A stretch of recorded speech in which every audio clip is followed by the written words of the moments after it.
জাকাতের টাকা কি গরিব আত্মীয় স্বজনদের নতুন জামা কাপড় কিনে দিতে পারবো?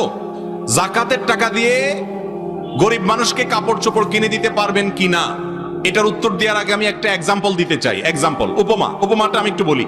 আপনার কাছে একজনের টাকা পাবে, 200 টাকা পাবে।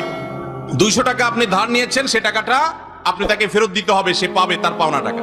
বাজারে দেখা হওয়ার পরে তাকে বলছেন, ভাই এদিকে আসেন, আপনি আমার কাছে 200 টাকা পাবেন? বলে হ্যাঁ। বলে আসেন। ডেকে নিয়ে ফল দোকানে নিয়ে গেলেন, নিয়ে 1 কেজি আপেল কিনে দিলেন 200 টাকা দিয়ে, দিয়া বললেন যান বাড়ি যান। উনি যদি বলে ভাই কাহিনী কি? বলে কাহিনী হলো 200 টাকা পাবেন না, আপনি আপেল কিনে দিলাম, বাড়িতে চলে যান। কি বলেন? মায়ের একটাও নিচে পড়বে? আমি তোমার থেকে টাকা পাবো, টাকা দিয়ে কি আমি আপেল খাবো না টকটমেটো খাবো সেটা তো আমার ব্যাপার, তুমি আমার আপেল কিনে দাও আর কি। আল্লাহ তাআলা কোরআনে কারীমে বলেছেন, ওয়াফি আমওয়ালিহিম হাক্কুল লিসাইলি ওয়াল মাহরুম, যাকাত হলো গরিবের অভাবী মানুষের অধিকার।